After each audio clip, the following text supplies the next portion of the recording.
Welcome to episode 101. That is going to take some getting used to of Half Point Per Podcast. I'm your host, Evan Riggs, joined as always by my co-host, Dalton Willie, and producer, Johnny Pham. We've got a fun show on deck today, guys. We'll look back at the conference championship games, one very bad game, one very good game, and then do a little bit of looking ahead and forecasting. We'll give our first shot at some top 12 ranks. Please, God, nobody hold us to these ranks. They will definitely change between now and when it's really time. But we'll give our first crack. Dalton, how are you doing tonight? Oh, I'm doing stellar. We are back in the Super Bowl, so can't do much worse. Like I was telling you guys earlier, though. Yes, the three of us are back in the Super Bowl. Feels great. Feels well, great. We really put a lot of heart into that one. I did drink a lot of beers and a lot of shots to get us to where we are at right now, which is the Super Bowl. I did threaten to try and punch a brick wall if something happened or did not happen during the game. I don't even remember what I was saying it in reference to. There are so many pressure-packed moments. It could be literally 50 different things that caused me to say that. Yeah, it was quite the roller coaster. All right, well, let's start just with the conference championship games, guys. And we'll start with the NFC. Really not much to say probably on the game as a whole. I mean, Brock Purdy gets hurt on the second series. The Eagles probably luck out a little bit on the first series with the touchdown. Obviously, the catch that wasn't a catch with Devontae Smith. They get up and snap it quick. It is, I believe, Eagles 31, Niners 7. This one was never in doubt after Josh Johnson got hurt. And obviously, Brock Purdy gets hurt second drive. And I guess I came into this podcast thinking Brock Purdy is having surgery and is out for 6 months. Now, as of this recording on Wednesday night, we at least have word that he's going to get a second opinion, it sounds like. So I guess kind of still TBD there. But I think the big question fantasy-wise coming out of this game with the 49ers is who is our starting quarterback in September 2023. And we can probably, I think, cross Tom Brady off, who announced his retirement this morning for the second and what kind of seems like probably the final time. But Dalton, who is the Niners starting quarterback if you had to bet? And what I should have done and what I will try to do now is see if I can find any lines for that. Johnny, you can look as well while Dalton gives his thoughts. I think Trey Lance still gets the first shot at it because he has the draft capital. We know how the NFL works with draft capital. I think one or two bad games, and we can see the Purdy hype train already rolling around. If there are two starting losses, I mean, this team's going to be largely the same on paper going into next offseason. It's probably getting close to their window closing as far as some of those contracts they like and that they are able to afford. So I think Trey Lance gets the start. It's going to be tough for Brock Purdy. It looks like he's not going to be there for the OTAs. And so he's probably going to have to put up a really good fight in minicamp. And I mean, an August start date looks like his time he's going to be available. So I think if he does end up having the surgery like was initially reported. Yeah. So my money's on Trey Lance, mostly because of the draft capital. I found some of the odds if you're still searching, Evan. Yeah, give it to me because I'm looking on DraftKings and all I can find is Super Bowl stuff right now, which is pissing me off. Trey Lance is the favorite at plus 125. Even the favorite's not negative. Brock Purdy plus 200. Tom Brady was plus 400, and then Aaron Rodgers / other is plus 1,000. So I wondered if Rodgers was at least on the board. It does seem like there is momentum with Rodgers and the Jets, but we'll save that for if that actually happens. I still think it's Lance too. I think it's funny. One thing we hear a lot of, or have heard a lot of, is if it like when we thought we were leaning Purdy. It's like, well, they could just trade Trey Lance and like get good value and yada yada. It's like they can easily keep both. That like both those guys are extremely cheap. I think the Niners probably want to have multiple good quarterbacks on their roster after the absolute scarring experience they just went through. And Well, it even worked out with Jimmy Garoppolo. I mean, I know he got injured, but yeah, when Trey Lance went down, everybody was like, yeah, this is a good thing they kept Jimmy Garoppolo for because he was able to come in and keep their offense humming. yeah, and it does. We did pretty much get confirmation today that Garoppolo will not be around next season. So I think, and it's telling he's not even listed on Yeah. that Johnny read off. So I think you can cross that one off. I do agree that I think Lance is going to get the first crack at it because even with as well as Purdy played, we've kind of gone through some of the game by game stuff in the playoffs where it's like, yeah, he's been pretty good, but he hasn't been like undeniable. It hasn't been unbelievable. Like Brock Purdy is like, we're not getting the next Tom Brady. Like we weren't truly getting that level of play from Brock Purdy in this playoff run when he was healthy. And I mean, whoever, if it's one of those two guys or somebody else, like that is a lot to trust one of these young quarterbacks with this roster next year because this is a Super Bowl roster. They are loaded. I mean, you look at the game the other day, they were still very much in that game basically until Josh Johnson dropped the snap right before halftime. It was 14-7. They had just picked up a first down. You think, okay, maybe they're going to go down and kick a field goal. Maybe they'll get in the end zone. They get the ball out of halftime, and then boom, it's just over like that, and he gets hurt in the third quarter. Like this roster is unbelievable, built to compete to win a Super Bowl. And I know Purdy performed very admirably, was even good for large stretches, but the Niners traded everything they did for Trey Lance for a reason. And I have to think if he's healthy, he is still the guy that gets the first crack because we only saw him play a couple of games this year, and one of them was in Chicago in just unplayable conditions practically. So it's like we just still don't know if Trey Lance is good. What we do know is he gives this team the highest upside between those two. Yeah, absolutely. I mean, Trey Lance definitely the player we think is going to be the best. I mean, even in the playoffs, we saw Brock Purdy wasn't necessarily elite. Like he gave the Cowboys in a game that they should have lost by a lot more a real chance of staying in there. I think he only threw for 199 yards against the Cowboys in the playoff game. So that's why I think Trey Lance gets the first shot at it. And I mean, those legs he has are probably the real differentiating factor. It's not going to be too hard for him to make some of those throws Purdy was making. Look, this isn't going to happen. This is like a very I'm playing Madden in my head type of thing. But it would make sense for both sides based on where they're at right now for the Niners to trade Trey Lance plus something for Lamar Jackson. I'm just saying. That would be so cool. I'm just saying. If I were the Niners, like if I were playing Madden running that team, that's what I would do. but this is not Madden. Johnny, are you in on Lance, or do you think Purdy earned first shot next season?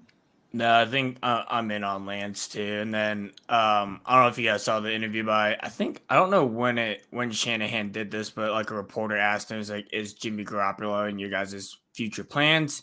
And he just straight up just said no. Yeah, he said nope.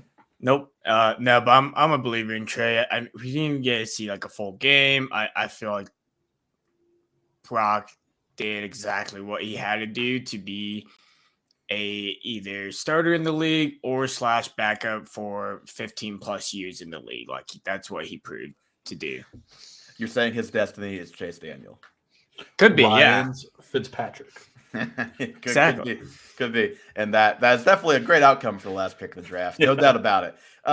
Over to the AFC. I'll give all of us a chance if we want to say anything more about the game first before we get into the kind of long-term fantasy question I have out of that one. It was Chiefs 23, Bengals 20, a extremely hard-fought, depending on where you look, controversial game that ends in the Chiefs ultimately beating the Bengals and going to the Super Bowl. I mean, Dalton, any lasting thoughts out of that game for either side? I mean, it was two really great teams playing football, and that's what the final score showed. And it was a tight game through and through for the Bengals, the Chiefs. But man, should the rest of the NFL be a little scared of Kansas City I know. in the next few years? What I can't get out of my head is how many rookies the Chiefs started this season, and specifically in that game, and specifically because L'Jarius Sneed gets hurt on like the fourth offensive play of the game or something like that, and is out for the game. I know Boyd got hurt, but the Bengals are probably on paper more well equipped to deal with Boyd getting hurt. Like, it made things harder for them. It made it easier for the Chiefs just to double Chase and Higgins. But it was all rookies in that secondary. At least not all rookies, but it was 4 rookies in that secondary. And it was 2 rookies who made an interception and another rookie who tipped the ball. That was an interception on the second one. And that's McDuffie should have had a pick in like the first drive. Yeah, the first drive. And then like Pacheco has 15 touches for 85 yards, plays a great game. I think if you're looking for a long-term takeaway for the Chiefs, is that you're starting to feel more and more confident in Pacheco being the lead guy again next season. Now, we won't know for sure until after the NFL draft, because the Chiefs could take a guy that we like in the mid rounds, like in the 4th or 5th round, and that guy could, depending on how good he is, come in and be the McKinnon role, or come in and push Pacheco to a little bit more of a secondary role. We don't know yet, but you have to be feeling better about Pacheco now than you did even a month ago heading into next season. And yeah, it's just Mahomes on one leg, rookies all over the place. The Bengals, I know they're missed offensive linemen, but it's not going to get any easier for them. And the Chiefs are only going, I know the Bengals have a chance to bring in more talent too, but the Chiefs have the 7th most snaps by rookies in the NFL this season. Like, that team is going to keep getting better.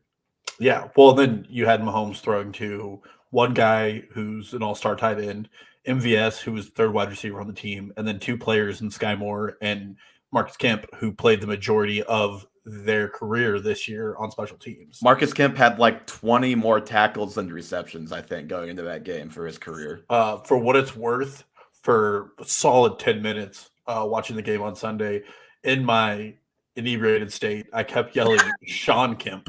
And I couldn't figure out why I knew it wasn't Sean Kemp until I was like, well, we are not in Seattle and we are not playing basketball. I had a buddy text me, send me a tweet the other day that I thought was hilarious. It was like, once Sky Moore and Marcus Kemp are gone, then Mahomes is really going to be exposed. Well, Noah Gray's still on the roster. Yeah, true. Noah Gray. Johnny, any lasting thoughts from this game? Yeah, I was just messing with odds on the bookie account, and it was like Marcus Kemp over 0.5 receiving yards was plus 2,000, and then under 0.5 yards is minus 20,000. So it's just the fact that he even played the game is just, the book just had no idea. And that took literally 3 injuries plus Justin Watson not dressing because he was sick. Yep, and just players making plays, and the Chiefs just came out on top, and I'm just happy to be a Chiefs fan.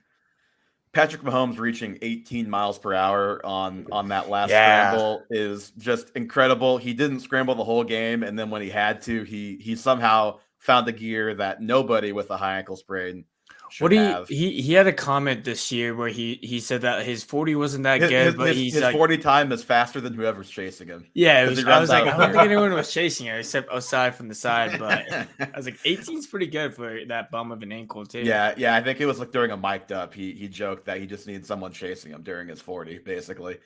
He needed to rerun that thing. But yeah, and tough loss for the Bengals. They are obviously very young, very talented on offense. They'll be back. But one guy that I'm not totally sure will be back, maybe he will, maybe he won't, is Joe Mixon in Cincy. I thought it'd be worth having a conversation about Mixon before we moved on from this game. Looking back at this game, he played less than half the snaps, and it was actually, I think that the exact number was 43-23 in favor of Samaje Perine. Now, I don't want to throw that number out without any context, like I know people are doing. Name names on Twitter right now. Is he a part of a certain podcast that establishes things? Perhaps. Like, yeah, it's not great that he got out snapped by 20. What I will say is that everybody, it's not shocking in a game where the O-line can't block and the Bengals are having to like have extra guys stay in and block, that the pass protecting back is playing it more snaps. So there is that. But still, if Mixon was being a true difference maker in other facets, he would have played more. But it was 8 carries for 19 yards, 3 receptions for 15 yards.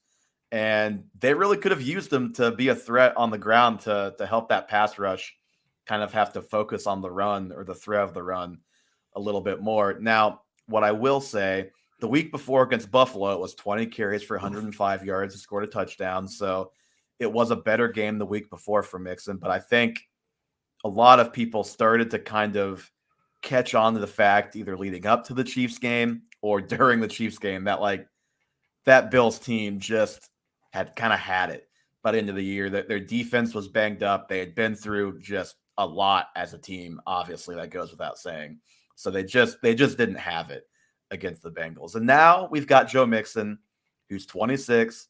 He's going to be 27 as we enter next season, turns 27 in July.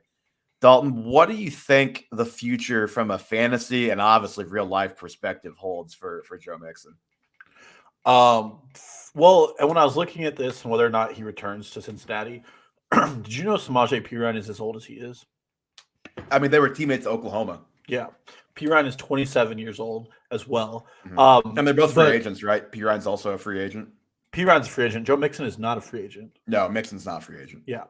The situation with Mixon is the Bengals are getting closer and closer to the situation any team with a great quarterback gets into, which is they have to pay soon. And I think Mixon, his dead cap this year, if he's cut, is like $1 million. Is very low this year. If he's a post June 1 cut, they have $2.7 million in dead money on the books in 23 and 24, but they saved $10 million against the cap this season. So like that jumps off the page as like flashing red lights. This guy is a very clear cut candidate, and obviously he didn't play well enough in their last game to make anybody think that shouldn't be on the table. Like I know just in perusing Twitter, Bengals analysts and fans are kind of heading that direction of they think that's what the Bengals should do. Well, and when you look at this free agent class, I mean, them bringing back Perine makes a lot of sense. In the absence of Joe Mixon, it was really easy for him to perform probably better than Mixon did all season. Obviously, the matchups change how that happens, but the free agent class is so stacked that they're likely going to walk out with somebody of equal skill or close to of Joe Mixon that they're going to be paying substantially less for. Like at the top, they could just draft a guy. I mean, look on the other side. It was Pacheco, a 7th round pick, who had 85 yards and was the best running back in the game by a mile. So we say it all the time. Running back doesn't matter. We love for fantasy when our guys get paid. We love that. We love that for dynasty. But in real life, it's usually not a great decision unless it's Christian McCaffrey, unless it's Saquon Barkley coming up, unless you're that guy. It's usually it doesn't work out for the full duration of the contract. Yeah, well, and a guy that I would love to see get a shot at a starting job in the NFL, it's a free agent, is Dearness Johnson. Performed really well in his limited time in Cleveland. Yeah, stays up north. Stays in Cincinnati. I think that'd be a great signing for the Bengals. And I just think it makes too much sense for them to cut their boy, Joe Mixon. There's no point in keeping him at this point. He costs too much money, and they're getting tighter on that window. Johnny? Yeah, Mixon didn't impress me at all with the last game, to where it's not like it was like a similar to a contract year, but it was kind of like a contract performance in the playoffs, and he didn't really kind of stand out to want me, if I were the Bengals organization, to like re-sign him. But I think he'll probably get cut, and I feel like whenever that does happen, most people on Twitter are going to be surprised of like a big name being cut and not understand why.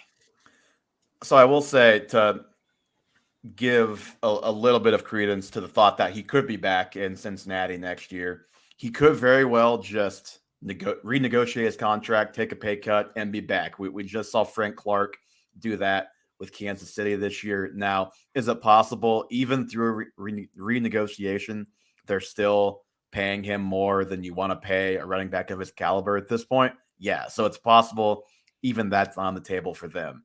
For him, I mean, there was just a story on Cincinnati.com last week leading up to this game that he said he wanted to finish his career in Cincinnati. Now, just because the guy says that doesn't mean it's going to happen, but he at least has said that's what he wants. We'll see if financially both sides can come to an agreement where that makes sense. But what you worry about with Mixon, we talked about it last week or 2 weeks, whenever we talked about the disappointments for this season.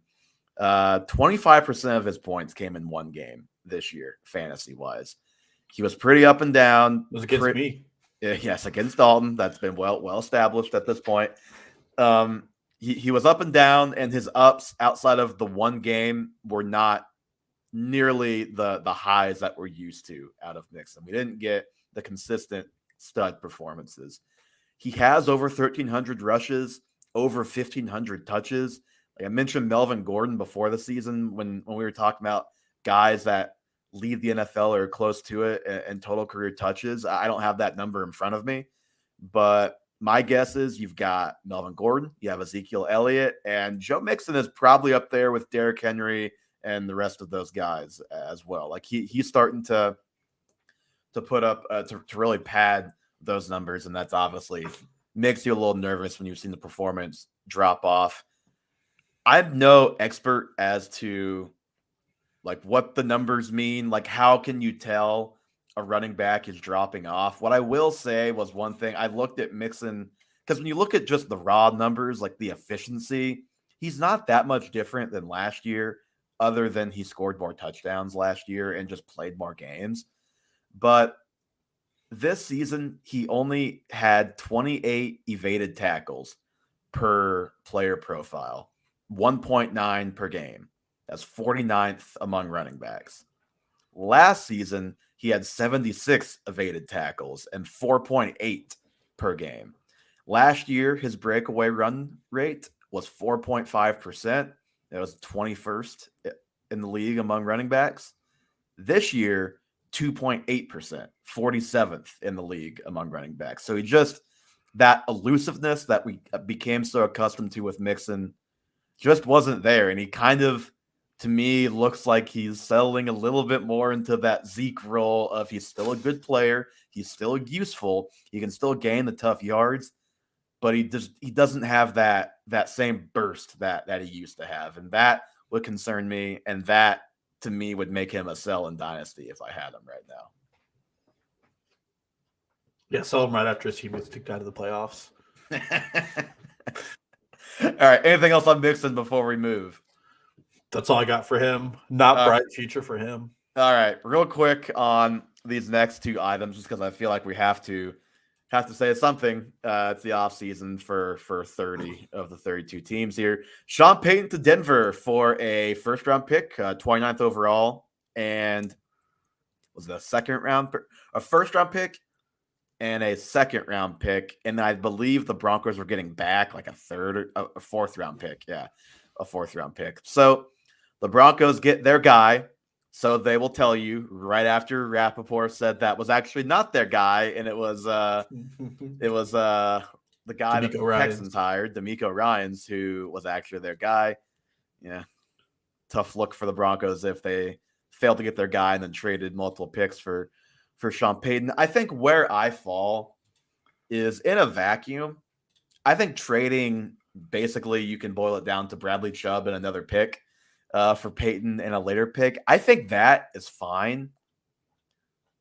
And I understand somebody who tells me that they have to do this because they have to make Russell Wilson work. But I also hear those same people, and I'm not saying they're wrong, but I just feel differently, right now. I see those same people say, well, that they're married to Sean Payton and not Russell Wilson. If you're not married to Russell Wilson, why do you have to go all in again and bring in a coach that you're hell-bent on making Russell Wilson work? Like, they clearly still think Russ can make it work. And if he does, it'll work out better than I think. But he's in a division with Mahomes, in a division with Herbert, in a conference with Joe Burrow, for now, Lamar Jackson, and Trevor Lawrence, and potentially Bryce Young very soon. Like the AFC is just so stacked. The Broncos seem so far off that this feels like an all-in move for a team that has no business going all in. Well, it's absurd for them to like treat their situation like they're all in when they won 4 games, and they at times looked better when Russell Wilson wasn't in the lineup. And to be fair to them, they looked better down the stretch when they no longer had the bad man, the terrible man, as their coach, Nathaniel Hackett. He who must not be named. Oh wait, he's the Jets offensive coordinator, so we're gonna have to talk about him again next season as well. But like they still weren't. It wasn't like they went on a winning streak. They won 1 game at the end of the season, and it was like a Week 18 game. I don't even remember who it was against. Well, and this really just locks them into some bad players. I mean, maybe Cortland Sutton has a better year next year. Maybe Jerry Jeudy has another level we haven't seen yet. But they can't really spend any more picks on their offense at this point. You're missing a first-round pick. You're losing a second-round pick. You're already lost this year's first-round pick in your trade to Russell Wilson along a bevy of other picks.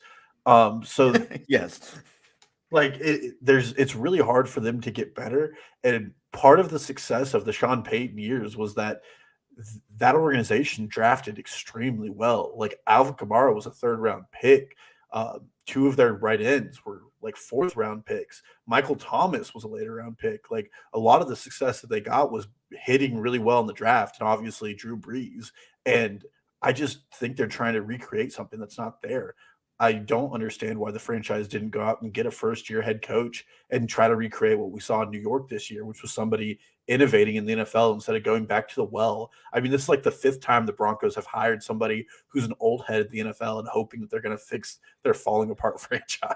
What I will say is I do think Peyton's a good coach. I think he will make them better. Like it wouldn't surprise me if they can turn it around to the tune of like competing for a playoff spot. But you're going all in to compete for a playoff spot. You were like AFC, you weren't think about this.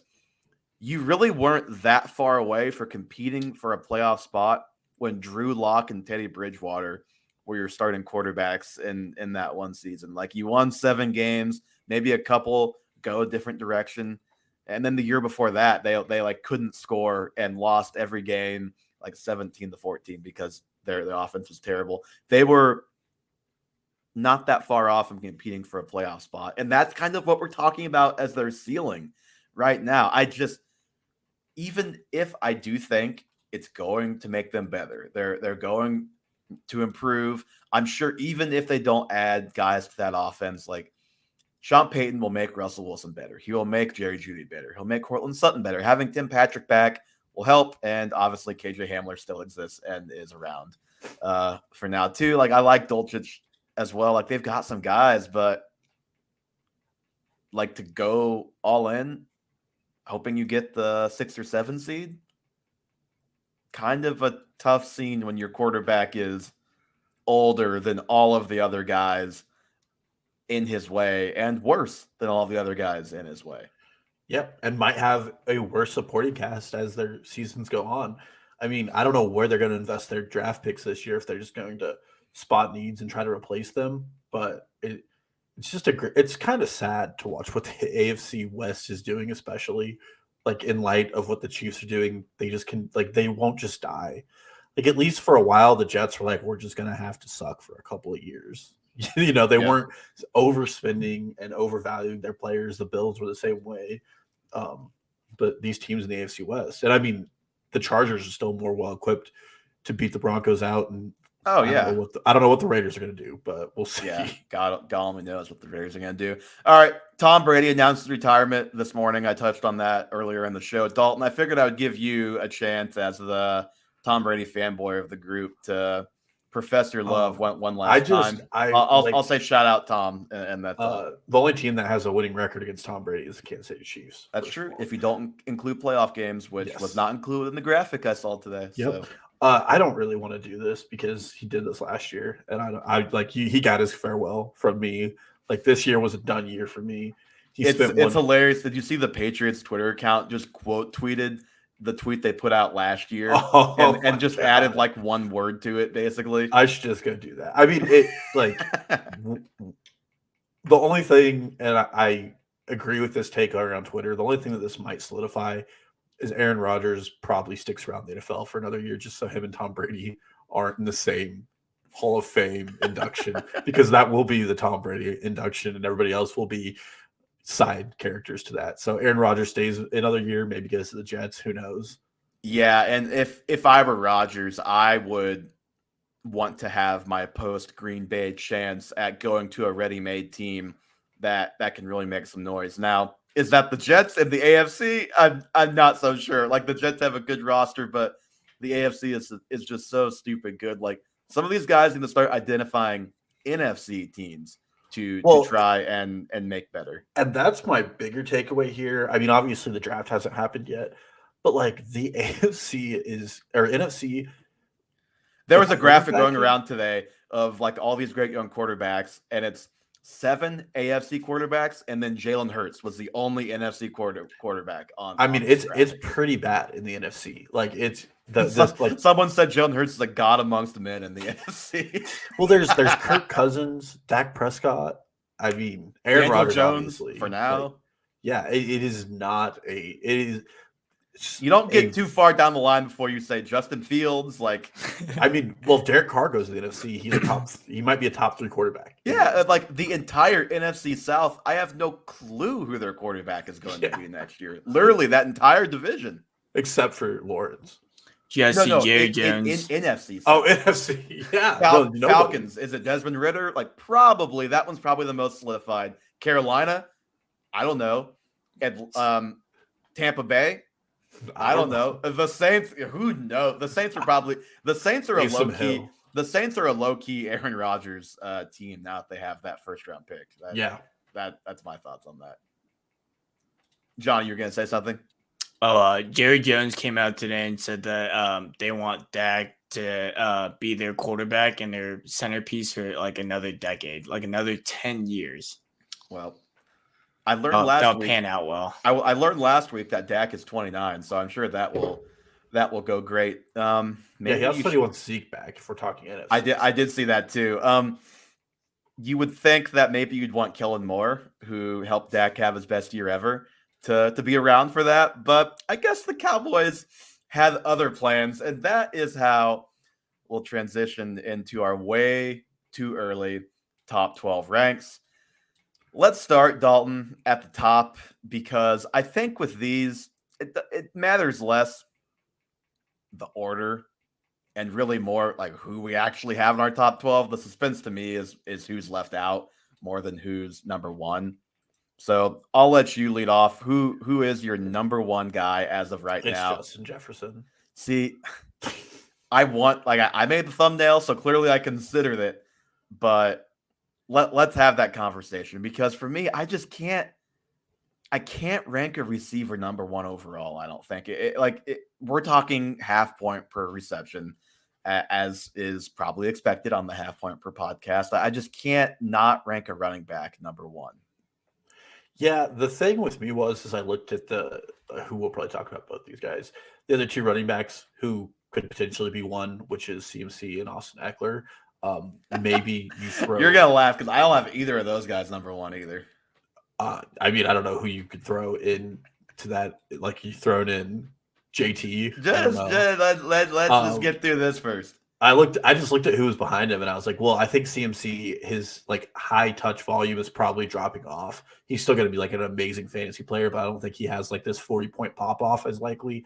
And I mean, I'm still not bought in with Eckler doing another year of this. And then my other concern is that getting rid of Lombardi in San Diego or in Los Angeles is going to result in a lot less of these like weird check down touchdown plays for Eckler. Yeah, well, and specifically Kellen Moore, the Cowboys have been near the top in like air yards per attempt and stuff like that. And we've kind of talked about how Eckler's great, but I think part of the way you can tell their offense is broken is how many checkdowns he gets with Herbert as the quarterback. That should not be how you want to run your offense. But to Jefferson, I found this in an Athletic article from before the 2022 season. So this is 2018 to 2021. If you take a wide receiver over a running back in the second and third round, you should get 40 more points per, like you should expect 40 more points per pick. Like this guy went through, did all the math from those couple of years, and that was about what it averaged. And you have a 24.4% chance of, quote unquote, hitting it big, which he just basically qualified that as. He put like a point total, and it's like, if this guy crossed this, then he was a boom, basically. You have a 25% chance almost at receiver, 16% chance at running back, and your bust rate is about 20% less taking receivers in the second and third round the last couple of years in running backs, which that'll surprise nobody because we've talked about that a lot, how you can trust those receivers more than those running backs pretty much year in, year out.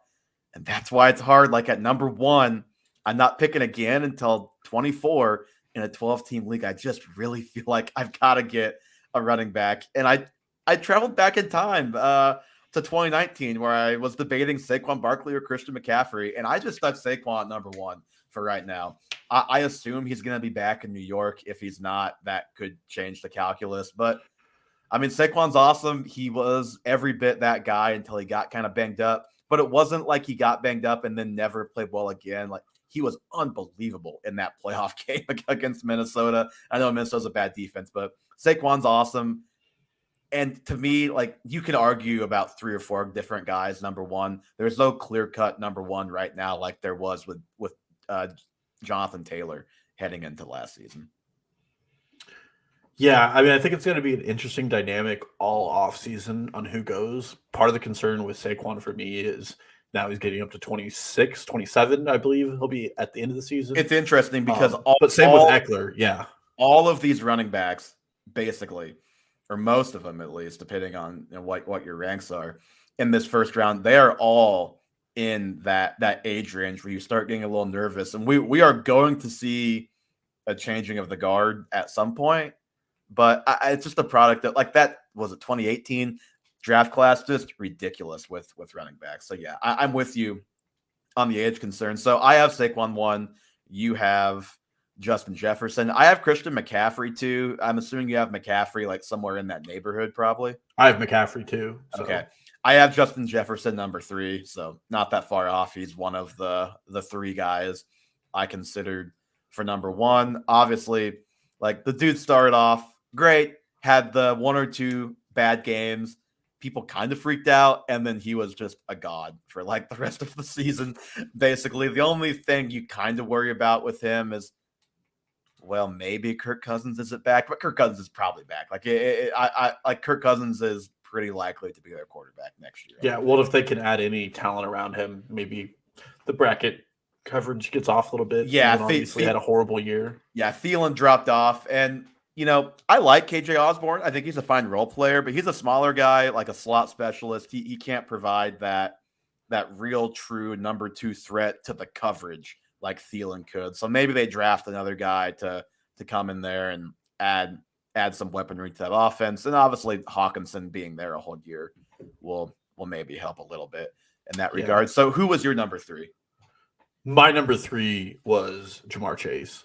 Okay. So I had Chase 6, but to me, 1 through 6 was all very. Are we gonna do the thing where neither of us put Eckler in top 6? Just there's no shot we're doing this, right? We'll get to it. We'll get to it. I have Jonathan Taylor 4. I thought about him for number 1, but it's kind of one of those things, kind of like with Christian McCaffrey last year, where it's like, this guy just hurt everybody so bad. It's so hard to look like that big idiot again and just prop him right back up number 1. But like, he will probably have right up there with Saquon the best workload in the NFL next season. Even if the situation is far from ideal, it should be it can't be any worse, I don't think, than it just was this season. It should be a little bit better. Hopefully the guy himself is just healthier. Like, I think he'll be in for a big year. And he could very easily be a guy that stink moves him down to the mid to late first round, and he's a big value next year. Yeah, which is a steal, IMO. Well, then 6, we're doing this where we don't put Eckler in the top 6. I put Cooper Kupp. Okay, so wait. Or 5, I'm sorry. You have Cup 5. So Yeah. this is a real flip for us. Where do you have Travis Kelce in your ranks? 8. I have Kelce 5. I did not think I'd be the higher of on Kelce. Yeah, I mean, just with what we saw from Cup, I mean, this year he was the wide receiver 23 at half point scoring, and he played 9 games. Yeah, Cooper Kupp. Yeah, which is absurd. So I'm keeping him up there. That's the only thing. I had Kelce in my top 12. I have Kupp 7. So like I have Kelce 5, Chase 6, and Cooper Kupp 7. So very very much in the part of my leaving Kelce out is I do anticipate the Chiefs getting someone, whether it's like Michael Thomas or somebody in the draft who's going to start to get those targets. And I'm not saying Kelsey's going to fall off a cliff, but he did set a career high in targets this year. And like you can only do that for so long at 30, and 32. Yeah, but those elite tight ends, like think about how long Tony Gonzalez was good. Tony Gonzalez was good when he was 38, like putting up 1,000-yard seasons when he was 38. So Kelce, yeah, the age thing is a concern, but I think you're going to have two very different. You're going to have two polar opposites going on with Kelce. You're going to have the people that put him up in the top 2 or 3 because he literally just gave you the biggest positional advantage of all time this season. And frankly, like that is how you win in fantasy football leagues. You have the positional advantage at different spots, and then you fill in the rest of your roster, and that's just kind of the best way to do it. And Kelce gives you that chance. And then you're going to have people that are going to say, well, he's 33, going to be 34 next season at some point. He's going to fall off a cliff. It's like, well, you're talking about the all-time receiving tight end. Yeah. I don't think it's going to happen that quickly. If the first time we see evidence of that, you can drop him. But I think even if they bring in more guys in this post-Tyreek Hill world, Kelce's just going to be even more of an animal than we were used to in some of those other years for fantasy. Well, it's also just some of the best chemistry among a quarterback and a pass catcher we've seen in the NFL. Like they get each other so well. Obviously, they called the play that won the Bills game last playoffs. Like they're just so in sync that you're getting those first check down looks that you want with an elite quarterback and their pass catcher. And then, I mean, he was a top 6 wide receiver at his position as well. So the positional advantage, truly insane. I mean, he had over 100 more points than Mark Andrews, who was tight end 3. Yeah. Okay. So I have Kupp 7. What do you have Derrick Henry? Is he in your top 12? No. So Derrick Henry's my 8. Okay. Can you say I had spicy guys I wanted to get in at the back, and you're like, hey, guess what? I am just going to make you talk about Austin Eckler. You're the one that keeps. I have not. I've yet to say Eckler's name a single time. Yeah, he's in the top 12. I mean, yeah, that's fine, but I mean, Derrick. If you're gonna have Eckler in the top, how do you not have Derrick Henry? The guy's been arguably, if you look over the last 3 years, it's Derrick Henry and who else? Like who's been better the last 3 years? And kind of like with Kelce, until you see the drop-off start to happen, like, yes, the underlying metrics. I know, Dalton. I know. That this team is going to, like, you have to do a little of prognosticating when you're looking at your top 12. And the Titans are a prime blow the whole franchise up candidate and start over. Like, they got rid of their GM midseason. Ryan Tannehill may be back, may not be back. They have nobody at pass catcher. Their offensive line, Taylor Lewan said on his podcast, he's not getting cut. Like I think that's the guy looking at Spotrac and looking at his salary and saying, "Yep, they're gonna cut me." He's getting cut.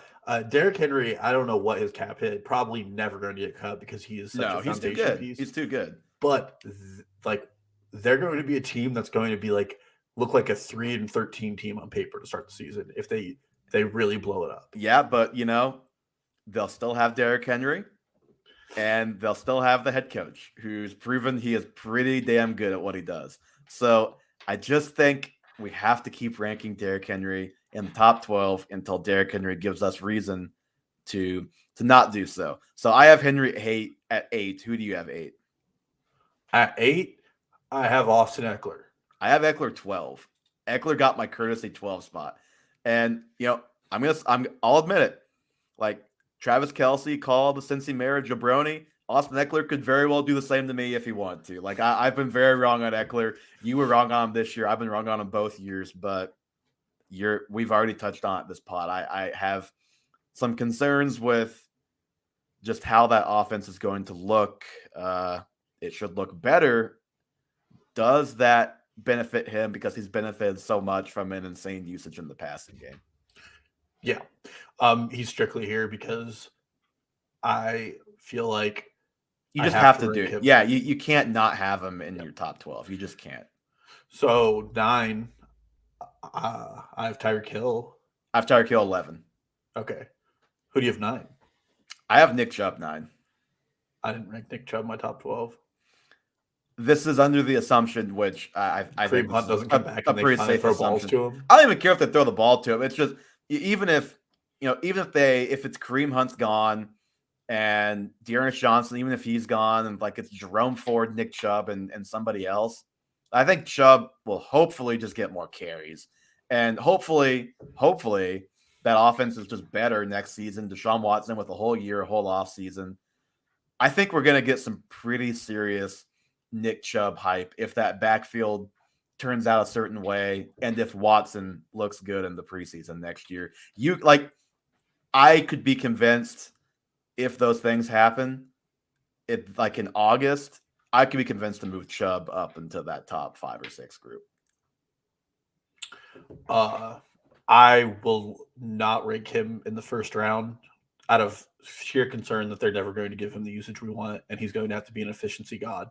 Well, he is just like the best running back of the NFL still, so it could be done. It can definitely be done. So 10, Stephon Diggs. Yes, Diggs is my 10 as well. It's 11 and 12 where I got really spicy. Okay, so I have Tyreek Hill and Austin Eckler at my 11 and 12. So I've given all of my guys. My 11 is Breece Hall. Okay. Timeout. Weren't you the one when we did the dynasty conversation who was giving the doom and gloom Breece Hall? Yeah. We haven't seen the guy hasn't played. We've got no rehab updates, no nothing. The Jets just hired Nathaniel Hackett as the offensive coordinator. What has changed to put Breece Hall all of a sudden from being 2 years away from being a top 12 running back to being a top 12 overall player? I just looked at his numbers. I just looked at his season again, and I was like, wow, this guy was actually insane.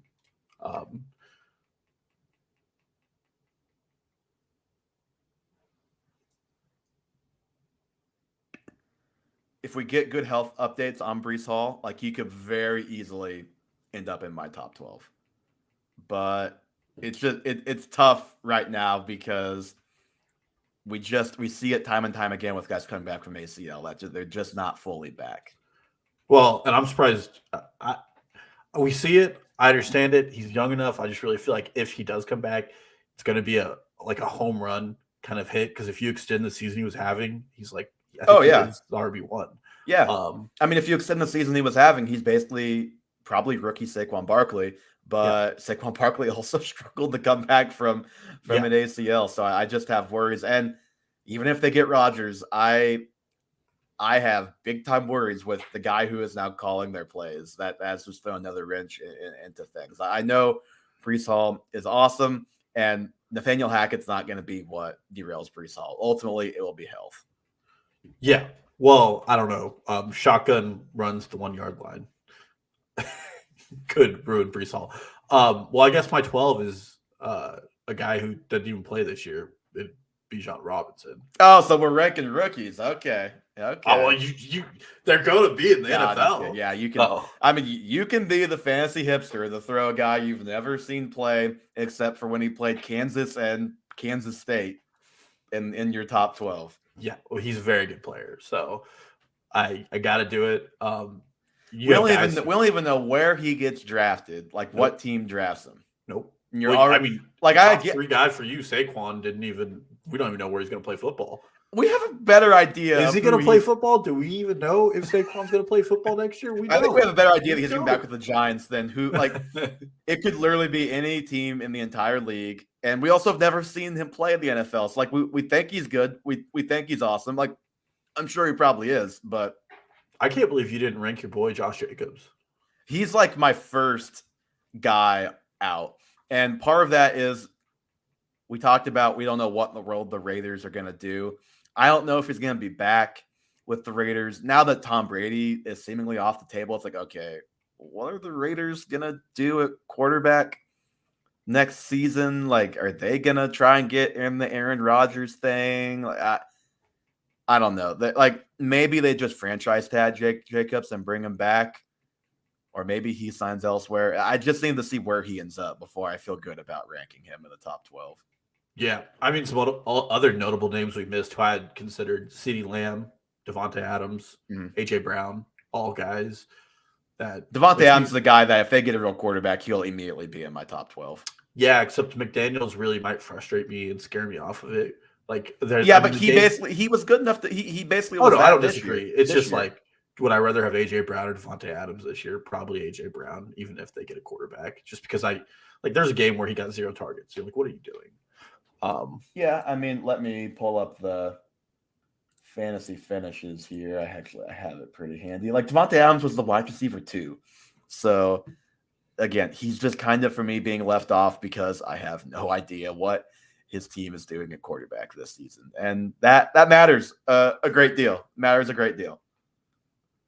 Anybody else we missed off the list? I thought for sure you were going to rank Kenneth Walker because I think you sent somebody else's top 12 and were annoyed that Kenneth Walker wasn't on it at some point in the last month or so. Like I wanted to, and then I couldn't decide what was going to happen to that team at quarterback. And I just want to wait until if Geno comes back, I still don't even feel too great about it. So I just didn't want to go forward with it on an accounting. I literally had his game log pulled up just so because I figured you were going to rank him in the top 12 because I thought about him. But I love Kenneth Walker. He's really good, but I'm not saying he's gonna be DeAndre Swift. But I kind of learned. When you preface something saying I'm not saying, that means you think that. I kind of learned my lesson a little bit with wanting to make the leap with a young, talented running back in DeAndre Swift, ranking him I think 12th heading into this season. Walker was good. Walker finished. I don't know what he finished on the season. Oh my God! I'm looking at weeks 10 through 16. I was like, Jerick McKinnon finished that high. Kenneth Walker is the RB16, and that's in 15 games, and he obviously wasn't the starter for some of those games. He's gonna be good. He's gonna be a good player for fantasy, but and we're talking about the first round, so that's a high standard. Number one. Number two, he had a couple of huge games. Weeks 7 and 9 specifically, he was close to 30. But after that, weeks 10 through 16 right here. You want to guess where Kenneth Walker ranked weeks 10 through 16 among running backs? Where? He was the RB 33 in those weeks. And he missed a game, but he averaged 10.3 points per game. So he averaged less points than Deontay Foreman, less points than Rachaad White, than Jonathan Taylor, who everyone thinks is garbage now, averaged about 3 points more than him. So I love Kenneth Walker. I think he's gonna be good. I think it's just a real fantasy hipster move trying to beat the market to rank this guy the highest, basically, to put him in the first round right now. I need to see more and more consistency out of him before I truly feel great about that. Who is your offseason dark horse who could enter the top 12? Well, since I did not rank Bijan in my top 12, he would definitely be one, but offseason dark horse. I mean, I don't know. I guess Tony Pollard is one that we didn't rank and is a guy who should probably be at least considered if Zeke is elsewhere or if Tony Pollard is elsewhere, maybe. But I kind of think what's going to happen and you can say if you feel otherwise, I think if Pollard ends up on his own team, he's gonna get way too Overhyped. overrated for my taste. Like, it wouldn't shock me if we kind of found out that not that he shouldn't have been getting more carries in Dallas, but that maybe he does need a second guy to take a lot of that between the tackles work, and he can to truly be like that explosive Tony Pollard that we've all come to really know and love. Like, yeah, maybe some more goal line touchdowns would be nice. Maybe, more of a 70-30 would be nice, but it's at least good to have Zeke do the hard stuff for him sometimes. And if he ends up on his own team, he's going to end up being a top 6 overall pick by a lot of people. And I'm just not. I just know that's going to happen, and I'm not going to go there with him. Yeah, I think there are 2 other guys people could get cute with: Ramondre Stevenson, and Travis Etienne. I bet they're going to be 2 guys that some people are going to get cute and put in their top 12. And I obviously, I'm not a believer in them being top 12 picks. I think they're good, but those are another 2 guys I think we could see sneaking into there. Well, we've mentioned all running backs as far as dark horses. Like, there's a lot of great receivers left. Like AJ Brown, not really a dark horse because nothing will change for him likely between now and then. But AJ Brown, a guy that could have easily been in the top 12. Like, going down the list here, CeeDee Lamb, you mentioned Jalen Waddle, maybe. God forbid, if Tua's not the quarterback, if Tua's not playing football and they upgrade at quarterback, maybe Waddle gets a slight boost. Like, I think you're going to have Amon-Ra St. Brown boosters that are going to have him hovering around that top 12. We'll see what Detroit does. Are there any other receivers that, like, I don't think Olave or Garrett Wilson, no matter what the quarterbacks, like, maybe if Rodgers goes, because New York still has other guys, like maybe if Rodgers went to the Saints and their receiver room looked largely the same minus Michael Thomas, we will get the Olave is great and also who else is there, and maybe it'll be right. I don't know, but like maybe Olave is a dark horse depending on what the quarterback situation shapes up to be. Yeah, well, in the same vein, it could be Garrett Wilson. Yeah, if he goes to the Jets. Interesting player who didn't have a stellar season but wasn't incredibly disappointing. Dalvin Cook, who's been like a mainstay of the top 12, didn't even make dark horse conversation. RB11 this year. It just kind of feels like we're on the wrong end with Dalvin Cook. I'd have to do a little bit more looking to see if I feel like it's kind of the same as Mixon, but I don't know. He just can't seem to stay fully. He's got injuries that he carries through every season, and I don't know. It just wasn't a great ride with Dalvin Cook this season, and it don't expect it to get better as he ages. Okay, last fun one. What about box score filler Najee Harris? Nah, he's there every snap. Yeah, I don't think.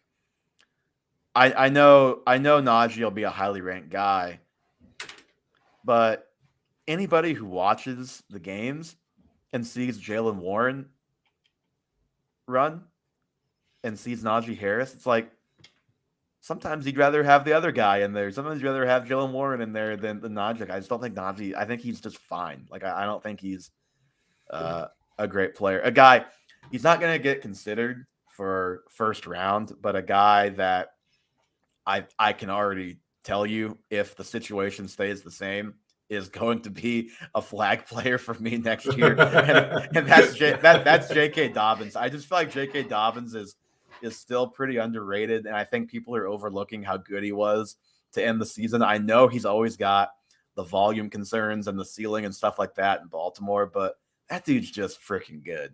That dude, like, we talk about how good Cincy is.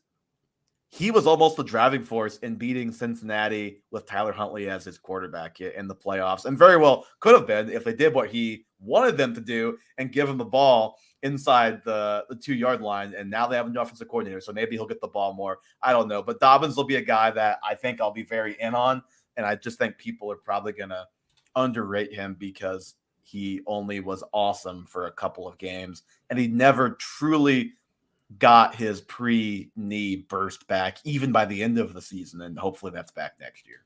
Yeah. No, I agree with you on that as well. I don't think he will be, but I think some people might say, well, Pickett takes a year forward. This offense gets things figured out a little more. There's more red zone opportunity. I don't think that will be the case, but I can see that argument getting made this offseason. Yeah, well, and the last guy who's a dark horse that we're going to both hit because we've addressed it already is if Miles Sanders is back in Philly and the backfield looks the same, he's going to get some first round buzz, probably early second, but maybe late first, depending on how. There's just so many unknowns with the running backs, with the free agent class and the draft class that there's going to be guys who lose big time value. So who knows who some of those other guys are that are going to get the hype if they end up in a certain spot. Well, what about Swift without Williams? I just can't do it again with Swift, man. I know some people are going to. I just can't. Like he's a useful player. Like he's gonna be a 4th round pick, a 3rd round pick, and I still just am not gonna want to do it. He lost when it was clear he lost the trust of his coaches. He lost the trust of me this year. Like I think that should be a pretty easy line of logic for people to follow with him until they see it otherwise on the field consistently. Yep. Anything else, Dalton, before we hop out of here? That's all I got. All righty, that is going to do it for episode 101 of the Half Point Per Podcast. Give us a follow on Twitter, Instagram, and TikTok at Half Point Per Pod.